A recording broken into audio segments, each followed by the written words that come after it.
Bíblia comigo, Epístola aos Romanos, no capítulo 8.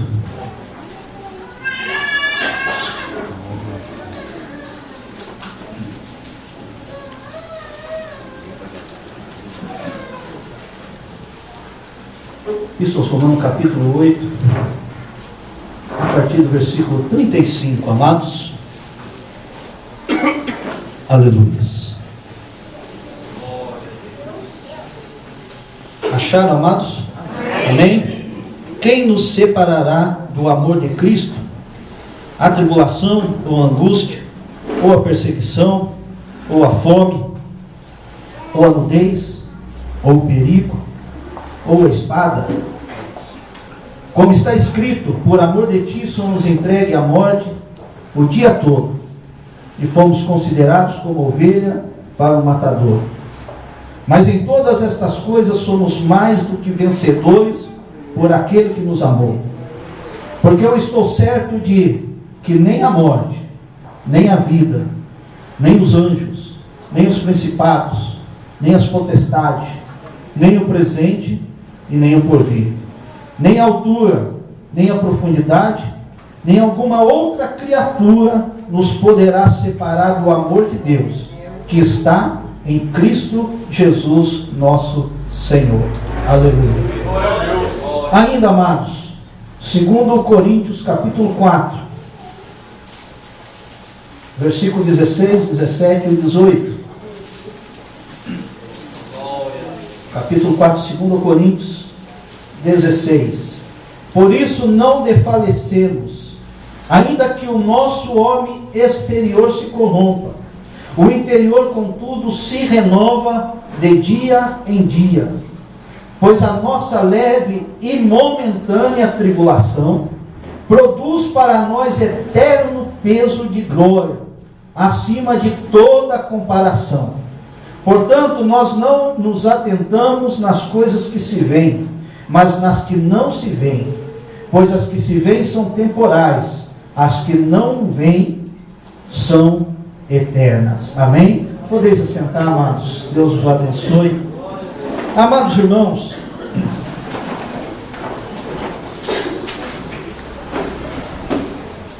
estava eu meditando agora no final da tarde,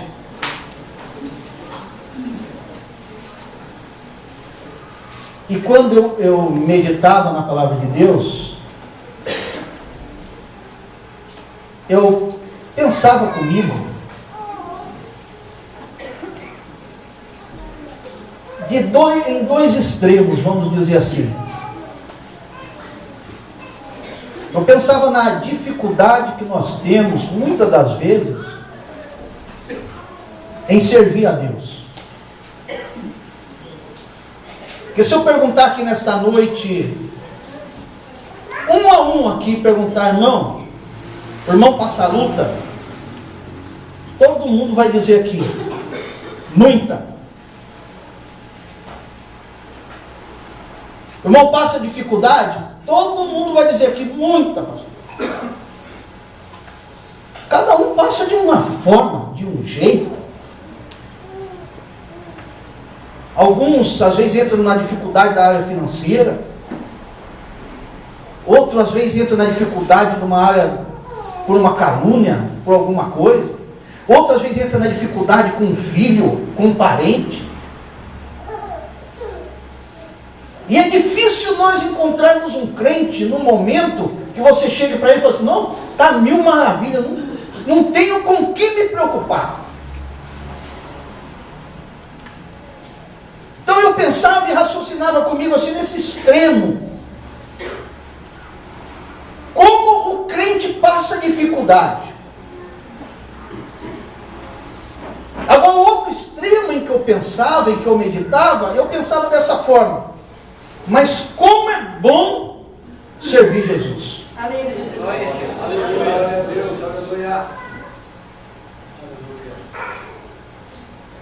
E talvez, se eu pudesse perguntar a cada um aqui, quem foi que um dia, um momento, talvez por um segundo, não pensou assim, não dá mais, eu vou desistir.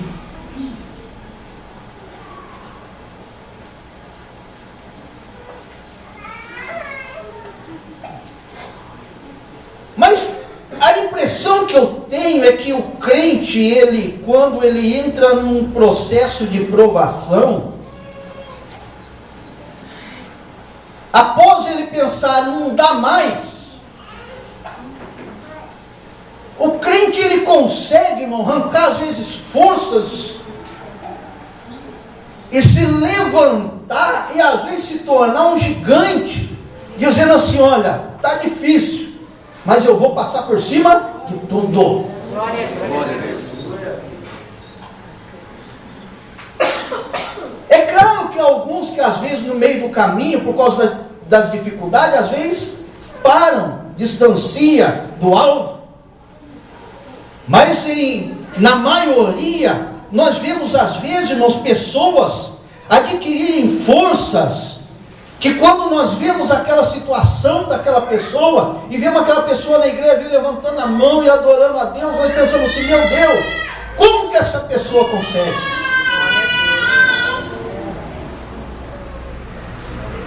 E eu quero comentar um pouquinho a respeito desse tipo de crente nesta noite.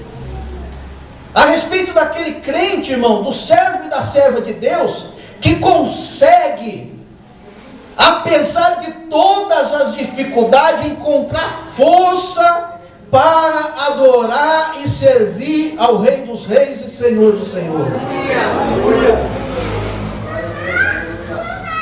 Se pudéssemos encontrar um denominador, se pudéssemos encontrar um nome para se dar esse tipo de crente, irmão, sei lá, nós poderíamos dizer que é um crente super-herói, é um crente vencedor, é um crente, amados irmãos, que embora ele esteja no maior do sufoco, ele sai da sua casa e chega aqui, se assenta aqui e consegue abrir a boca e dizer assim: glórias a Deus, aleluia.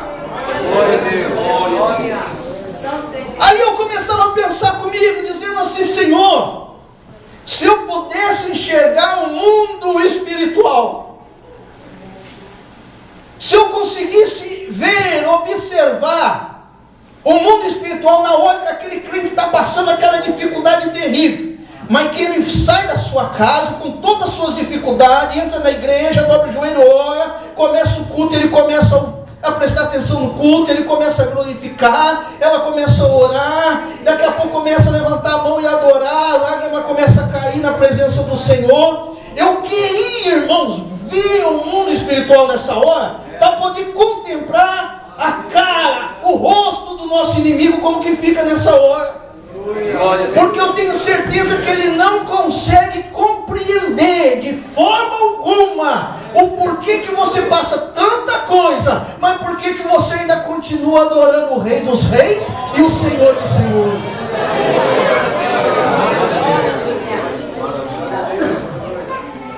Paulo, ao escrever aos Romanos, ele conseguiu compreender isso, irmãos. Glória a Deus. Quem que nos vai separar do amor de Cristo? E ele tinha tanta convicção disso que ele disse assim: ó, eu estou certo de que nem a morte, nem a vida, nem os anjos, o principado, potestade, o presente, aquilo que há por vir, que há de vir, nem altura, profundidade, nenhuma outra criatura poderá nos separar do amor de que está em Cristo Jesus, o nosso Senhor. Eu comecei a lembrar até de alguns grandes homens, algumas grandes mulheres, e eu começava a me lembrar, a me recordar, que diz que quando o comunismo chegou na Rússia, e ele começou a se espalhar através das teorias de Karl Marx e tudo mais, diz que mandaram destruir todas as igrejas que tinha, chegaram a matar pastores com as suas esposas, e diz que quando o comunismo entrou daí pela Sibéria, chegaram numa pequena igreja de um vilarejo, e ali, amados, mataram o pastor e a sua esposa. E aquele casal tinha uma filha de 12 anos de idade. Após matar aquele casal de pastores, aquela menina de 12 anos foi morar e viver com a sua avó. E a ordem a partir daquele momento é proibido se falar do nome de Jesus. E diz, amados irmãos, a história, que quando aquela menina foi então para a escola, uma das professores, ela chegando ali, olhou para a classe de alunos, tudo dessa faixa etária de 12 anos de idade, e diz assim: olha, vocês vão ter que escrever e Karl Marx, ele é o nosso Senhor, e a ele nós servimos por completo. Diz que aqueles alunos pegaram a folha de papel naquela escola e escreveram, e muitos entregaram. Mas diz que quando aquela professora pegou desta menina, que ela leu, aquela menina escreveu dessa forma: Karl Marx não é ninguém, mas Jesus Cristo é o Senhor. Glória a Deus. Amados, aquela criança foi tirada então da sua avó. A avó também foi morta. E essa menina, com somente 12 anos de idade, foi levada para um campo de concentração. E diz que durante um ano ela viveu ali. Durante um ano ela foi colocada aos 12 anos de idade para carregar pedra. Em meio ao frio, em meio à neve,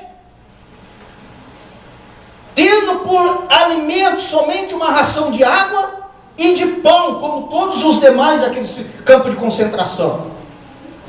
Mas diz a história que quando se passou um ano, um daqueles dias, aquela menina carregando pedra, ela caiu de joelho com as pedras que ela carregava, e naquele momento ela orou e disse: Senhor, eu não aguento mais, me leve para ti. E diz que naquele dia aquela menina partiu para o Senhor. Mas as pessoas que ali estavam viveram testemunhando. E diz que aquela menina, em um ano que ela viveu naquele campo de concentração carregando pedra, ela ganhou quase que todo o campo de concentração, as pessoas que ali estavam, para Jesus, pregando a palavra de Deus. O que eu quero dizer para você, que para o crente não existe dificuldade. Para aquele que serve ao Senhor Jesus não existe barreira. Para aquele que serve ao Rei dos Reis e Senhor dos Senhores, não existe momento difícil. Talvez você até atravesse por ele, mas eu quero te dizer, escreve isso nesta noite, guarda para você, que tudo aquilo que você tem passado, não é simplesmente uma luta, mas é para que o nome do Senhor seja glorificado na tua vida, e a vitória é certa em nome de Jesus. Glória a Deus. Quando nós pensamos na luta, a tendência é vir o desânimo.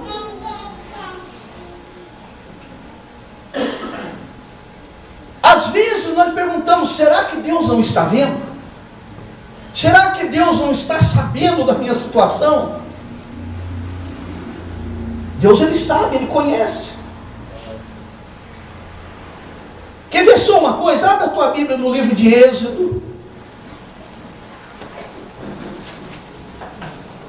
Livro do Êxodo, capítulo 3. Deus falando a Moisés. Quando Deus vai a Moisés e o envia ao Egito. Capítulo 3 de Êxodo, versículo 19. Diz assim a palavra de Deus. Deus falando a Moisés: eu sei, porém, que o rei do Egito não vos deixará ir. Acharam, amados? Amém. Que eu quero que você diga isso aqui junto comigo, ó. Eu sei que o rei do Egito não vos deixará ir.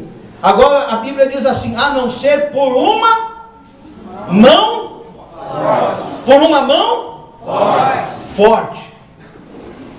Portanto, estenderei a minha mão e ferirei ao Egito com todas as minhas. Tem gente que tem me dizer que o Senhor feriu o Egito com pragas, né? E guarda dessa forma de dizer desse jeito. Aos olhos, irmão, do Egito é praga, mas aos olhos do crente que serve ao Senhor é o que está dizendo aqui. Eu ferirei o Egito com todas as minhas maravilhas, e farei no meio deles. Depois disso, ele vos deixará ir. Mas primeiro tem que passar, amados irmãos, às vezes pelas 10 maravilhas que o Senhor tem que fazer. E às vezes durante essas 10 maravilhas dói. Às vezes tem um tempo demora, você tem que esperar. Mas saiba de uma coisa, a mão potente e forte ainda está por cima de ti. E seja lá o que esteja acontecendo, não vai ser tirada não. É porque é no tempo dele que aquilo que há de ser feito, há de ser feito. E você vai glorificar o nome do Senhor. Nós não entendemos. Por que tem que esperar? Vim 10 pragas lá sobre o Egito. Por que tem que esperar vir piolho? Por que tem que esperar vir rã? Por que tem que esperar tudo isso? Se Deus, amados irmãos, toca no coração de Faraó, olha, deixa o povo embora, e ele vai logo de cá, sabe como que ele sai do Egito? Como saía um escravo qualquer. Agora eu pergunto para vocês, o que o escravo tem? O que o escravo vai levar, pastor? Ele não leva nada. Ele vai levar sua canseira, sua fadiga. Só que Deus não quer isso para você. Canseira e fadiga vai ficar lá atrás. Porque aquilo que Deus tem preparado é coisa grande. Aquilo que Deus tem preparado é renovo. Aquilo que Deus tem preparado é novas forças. Aquilo que Deus tem preparado é nova colheita. Aquilo que Deus tem preparado são coisas grandes. Você pode glorificar a Deus por isso nesta noite? Olha o que Deus diz aqui, ó. Eu darei graça a este povo aos olhos dos egípcios. E quando sairdes, não saireis vazios. Quer ver o jeito que ele saiu? Êxodo capítulo 12. Êxodo capítulo 12. Versículo 33 em diante.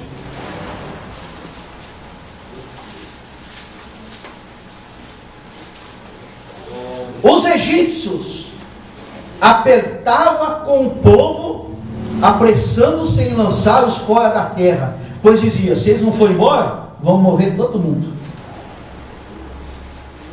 Os egípcios apertavam o povo, falavam assim, ó, vai embora. Aí tinha aquele irmão esperto, porque nessa hora Deus dá uma sabedoria celestial tremenda, amados irmãos. Tinha aquele irmão esperto que ele dizia assim, estava morrendo de vontade de ir embora do Egito. O vizinho dele, o Egito, chegava para ele e falou, vai embora daqui, some. Ele falou assim, não, daqui eu não saio. A vontade dele era sair correndo, mas ele dizia, não, daqui eu não saio. Mas vai embora, o que você está esperando? Eu falei, não, eu tenho que levar alguma coisa, daí. Irmão, guarde isso para você, você não vai chegar lá no final de mão vazia. As mãos vazias são do egípcio. Mas o crente, o servo e a serva do Senhor vai chegar de mão cheia. Lá na frente prepara, porque há uma abundância de coisas que Deus tem preparado para a tua vida. Basta você crer, basta você acreditar que Deus já tem feito um milagre. Olha só isso daqui. Os egípcios apertavam com o povo apressando e lançaram fora da terra. Versículo 34. O povo tomou a sua massa antes que levedasse, as suas amassadeiras atadas em trouxa com as suas vestimentas sobre os seus ombros, e fizeram, pois, os filhos de Israel conforme a palavra do Senhor, e pediram aos egípcios joia de prata e joia de ouro e roupa. E o Senhor deu ao povo graça aos olhos dos egípcios, de modo que esses lhe davam o que os israelitas pediam, e assim despojavam os egípcios. Já pensou, irmã Nete? Na hora de ir embora, você está com aquela vontade de ir embora, o egípcio dizendo, pode ir, agora eu deixo, vai embora. O senhor fala, não, daqui eu não saio não. Mas por que você não vai? Ah, o que você tem aí dentro? Dá aquelas porções de ouro que você tem guardado lá, daí eu vou. O egípcio corria lá para ele, estou aqui, leva embora isso, mas some daqui. Não, não foi ainda não. E a prata que está guardada lá atrás também. Irmão, eles ficaram sem comer o pão do dia seguinte, os egípcios, sabia disso? Porque está aqui, os egípcios, o povo de Deus levou embora a massa que já estava levedada, fermentando para fazer o pão no outro dia. Levaram as amassadeiras, as vasilhas em que eles faziam a massa para fazer pão. Amarraram tudo numa trouxa e levaram embora. Porque Deus os abençoou dessa forma. Foi preciso passar o tempo das 10 pragas no Egito? Foi. Mas porque lá na frente tinha uma bênção grande para o povo de Deus. E eu quero dizer para você nesta noite, em nome de Jesus, o tempo desta bênção está chegando neste lugar. Glória a Deus. Quantos querem receber a bênção de Deus? Glória a Deus. Às vezes quando nós lemos a palavra de Deus, eu encontro algumas coisas que eu fico pensando assim, olha, perdão da palavra, amados irmãos, perdão dessa palavra, mas o homem sem Deus, como ele se torna burro? Perdão dessa palavra. Quer ver uma coisa? Êxodo capítulo 8. Capítulo 8. As pragas das rãs.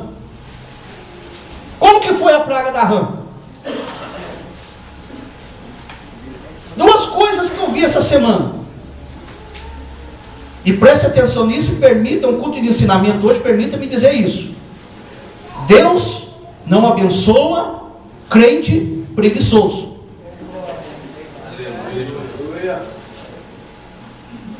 Guardou isso, amado?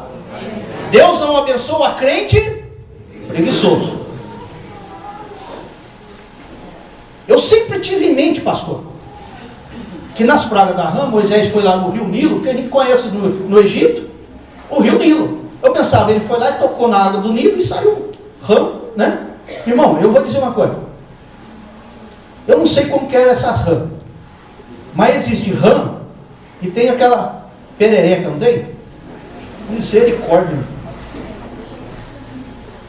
Quer ver o pastor Luciano apavorado? Não tem vergonha de dizer isso não. É ver um bichinho daquele. Aquele um que no dia de chuva gruda na parede lá. Pelo amor de Deus, irmão. Se aparece uma daquela em casa, o pastor Luciano não vai dormir enquanto não der fim naquilo. Irmão, está aqui o pai de prova ali, ó. Eu já arrastei geladeira dentro de casa. Eu já levantei sofá por causa daquilo.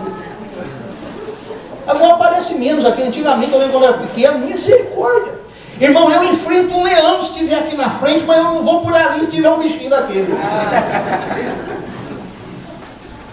Agora imagine o Egito. E quando Deus manda Moisés tocar na água, ele não vai só ao Jordão. Depois o irmão observa isso aqui. A Bíblia diz que Moisés tocou nas... Não fala no Nilo, fala nas águas, lagoas do Egito. Moisés, irmão, por isso que eu estou dizendo para você, Deus não abençoa crente preguiçoso. Moisés, ele teve que sair, amados irmãos, de madrugada, foi lá no Nilo, tocou no Nilo. Depois ele saiu por dentro do Egito, indo em cada riacho, em cada lagoa que ali existia, tocando naquelas águas. Está aqui na Bíblia. Aí, amados irmãos, começa a sair esse bichinho nojento por tudo quanto é canto. Entra pelas casas dos egípcios, entra no palácio, e diz a Bíblia que tinha rã em cima do fogão, tinha em cima da mesa, tinha no sofá, tinha na cama do rei do Egito. Imagine chegar na hora de você deitar e dormir, irmão. Você tem que tirar o lençol da cama e bater e tudo. Só perereca e rã que pula para tudo quanto é lado. Não sei quanto tempo eles viveram desse jeito lá. Não me recordo se a Bíblia diz ou não. Mas a situação era essa. Aí chegou um ponto que Faraó não aguentou mais. Talvez ele chamava aquele serviçal dele, nada, ele falou assim: limpa isso aí, arranca isso daí. E quanto mais arrancava, mais bicho aparecia. Aí ele não aguenta mais, falou: manda chamar Moisés. E chama Moisés. Algo interessante que eu vi nisso aqui, preste bem atenção. Que diz que quando Moisés toca nas águas e as rãs saem para vir para as casas, diz que os magos do Egito também fizeram isso. Eles também tocavam, eles iam para Faraó e falavam assim: isso aí eu também faço, Faraó. Eles já lá tocavam e saía, pastor. Aí quando Faraó viu aquilo, ele falou assim: eu não aguento mais. Chamou os magos, falou assim: vocês fazem aparecer, agora faz sumir.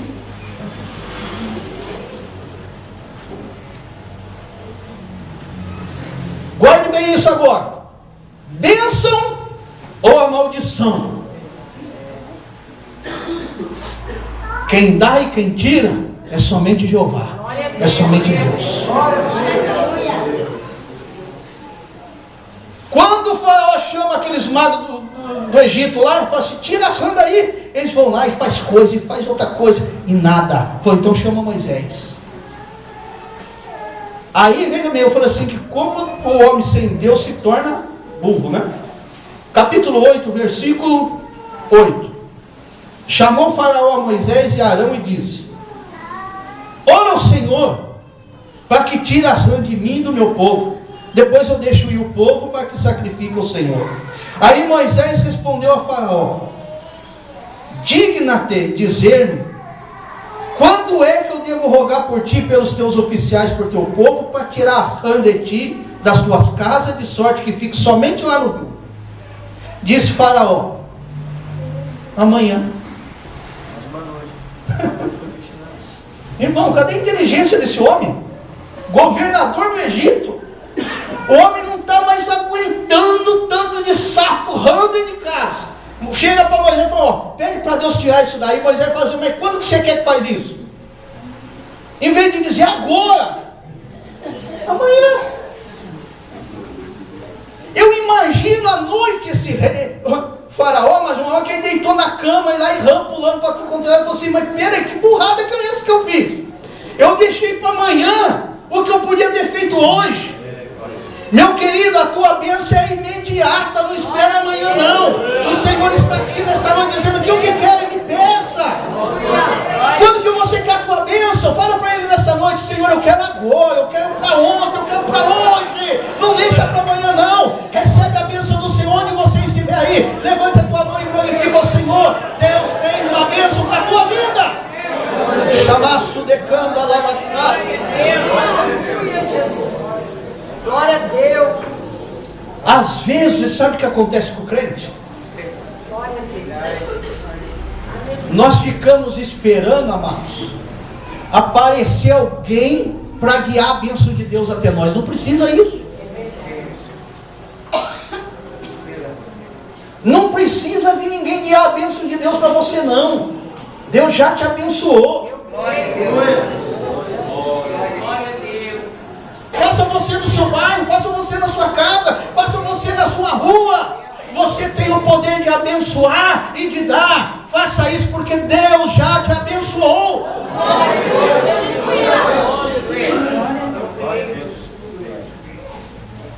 Segundo a Reis, capítulo 4. Segundo a Reis, capítulo 4. Algo bem parecido disso. Diz que o povo, quando Jesus estava ali ministrando ao povo, eles estavam no deserto. Agora, segundo a Reis, capítulo 4, versículo 38, diz assim a palavra de Deus. Eliseu tinha ido a Sunem, vamos recapitular um pouquinho aqui, a cidade onde morava a sunamita. Lá ele vai ter com aquela mulher, ressuscita o filho daquela viúva, né, e retorna. Eliseu retorna para Gigal. Aqui no versículo 38 aí diz assim, Eliseu voltou para Gigal e havia o quê? Fome naquela terra. Enquanto os filhos dos profetas estavam assentados na sua presença, disse ao moço: põe a panela o que? Repita isso comigo, a panela A panela era grande. Põe a panela grande ao lume e faz um caldo de erva para os filhos do profeta. Então saiu um moço ao campo a apanhar erva e achou uma videira brava. Colheu dela suas capas cheias de colossíntidas, veio e cortou na panela do caldo, embora ninguém soubesse o que era. Assim tiraram de comer para os homens. E quando começaram a comer daquele caldo, clamaram: homem de Deus, a morte na panela. E não puderam comer. Mas disse Eliseu: trazei farinha. E ele a colocou na panela e disse: tirai de comer para o povo. E já não havia mal nenhum naquela panela. Amados, me permitam entrar aqui em outro raciocínio.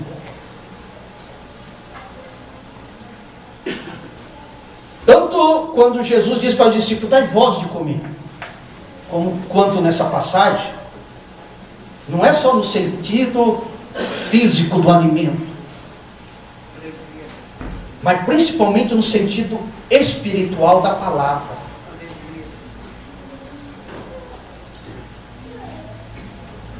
Dai-lhe voz de comer. Amados, a incumbência de alimentar o povo é nossa.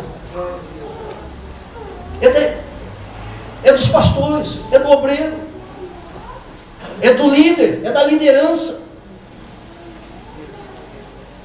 Às vezes, quando você está lá na sua congregação, me permita, irmão, debaixo do Espírito Santo de Deus, dizer isso com os irmãos obreiros, amigos nossos aqui. Às vezes lá na sua congregação, e como é difícil às vezes encontrar uma palavra para trazer o povo. O próprio apóstolo Paulo, certo dia, falou assim: orai por mim, rogai por mim, para que ao abrir da minha boca seja me dada a palavra. Aqui Eliseu diz assim, ó, quando ele volta de Gigal e a fome na terra, diz assim, ó, enquanto os filhos dos profetas estavam sentados em sua presença, disse ao seu moço: põe a panela grande ao lume e faz um caldo de erva aos filhos de profeta. Ele diz assim, para eles fazer e dar de comer. Os filhos dos profetas que estavam reunidos ali, irmão, é como a igreja. Ele era a liderança ali. Ele diz para fazer um caldo e dar de comer àqueles homens. Só que infelizmente apareceu um lá que colocou no meio da panela algo que não se pode comer, algo que é incomível e que faz mal. Colocou um veneno lá dentro. Permita até dizer isso aqui. Quantas vezes vem alguém lá, não sei da onde, de fora, né? E coloca algo no meio do alimento que às vezes acaba estragando. Depois uma correria para tratar do irmão, para cuidar do outro, porque às vezes comeu algo estragado.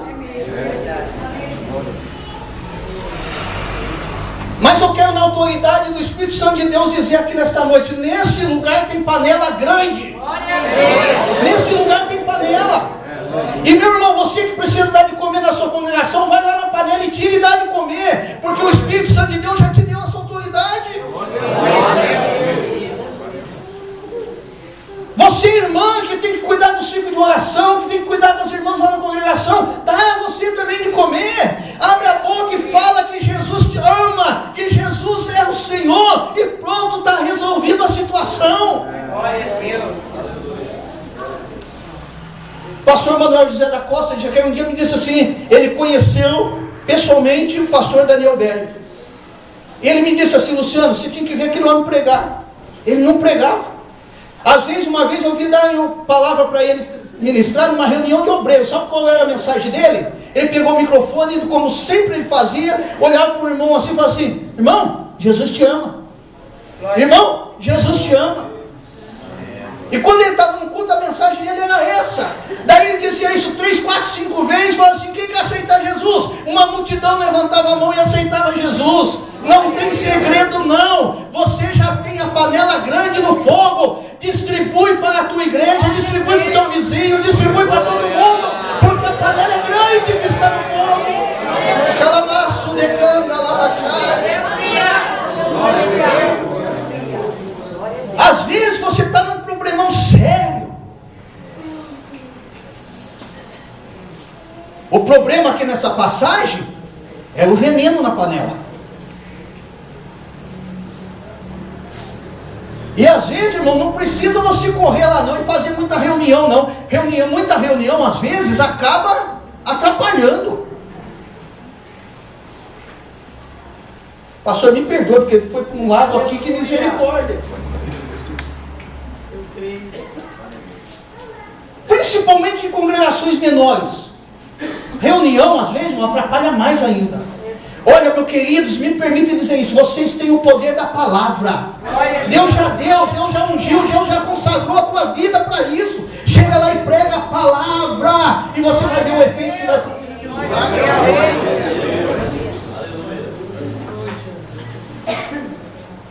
Quando Eliseu, ele percebe,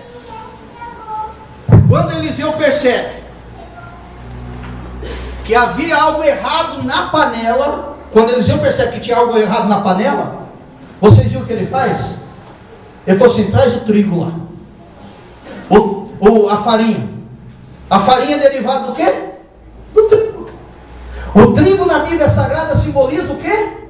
A palavra. Ele falou assim: joga a palavra aí dentro desse caldo aí. Pronto, daqui a pouco diz que já não havia mais morte na panela. Prega a palavra e ministra com poder e com autoridade. Fala que Jesus ama, que Jesus cura, que Jesus salva, que Jesus leva para o céu. E você vai ver o efeito que vai haver naquele lugar. Estou encerrando.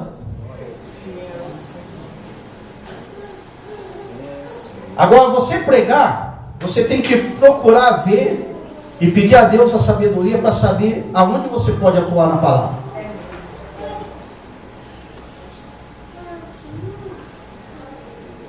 Porque alguns pregam de um jeito, e vejam bem, nunca copia não, irmão. Para que copiar? Acha o teu jeito. Se o pastor me permitir, eu quero estar orando aqui para Deus dar dom da palavra aqui hoje, pastor. Amém? O dom da palavra. Presta atenção nisso. Não precisa copiar ninguém. Segue o teu jeito. Glória a Deus. Agora, cuidado da forma que você fala. Porque tem certas coisas dentro da palavra que é somente quem tem dom. Quer ver uma coisa? Abre a tua Bíblia comigo, Romanos capítulo 12. Romanos no capítulo 12.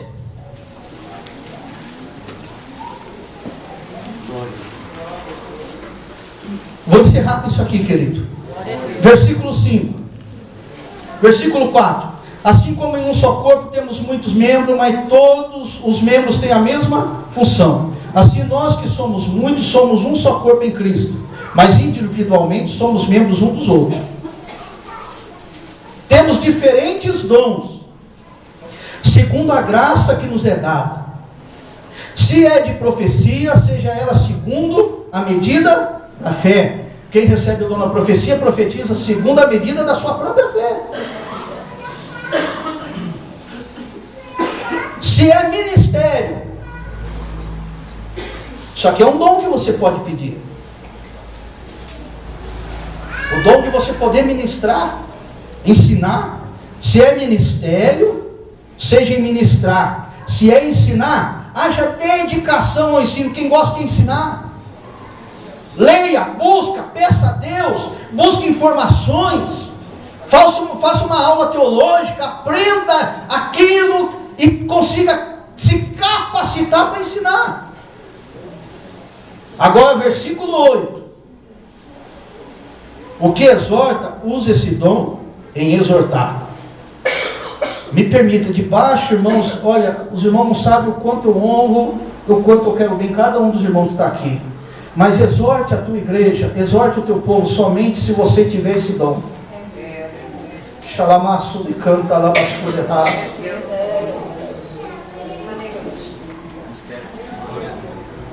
Se você não tem o dom para exortar, não exorte.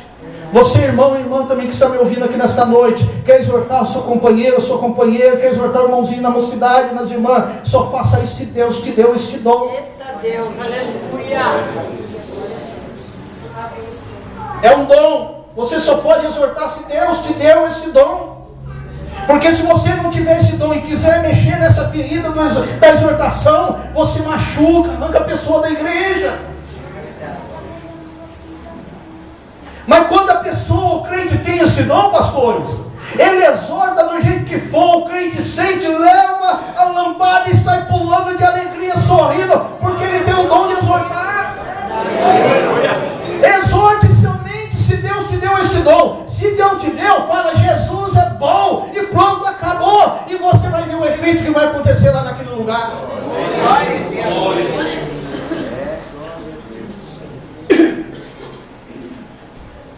A panela grande está no fogo. Com a sua permissão, pastor, podemos orar? Eu quero convidar aqui quem tem o desejo de poder ministrar e pregar a palavra de Deus. Sai do teu lugar e vem à frente nesta noite. Aquele que tem o desejo, fala assim: eu quero ser um pregador da palavra. Senhor, me dá o dom para ensinar, para exortar, me dá o dom da palavra do conhecimento, o dom da palavra da sabedoria, que eu quero ser um pregador da tua palavra, Senhor. Corre, sai do teu lugar e vem aqui.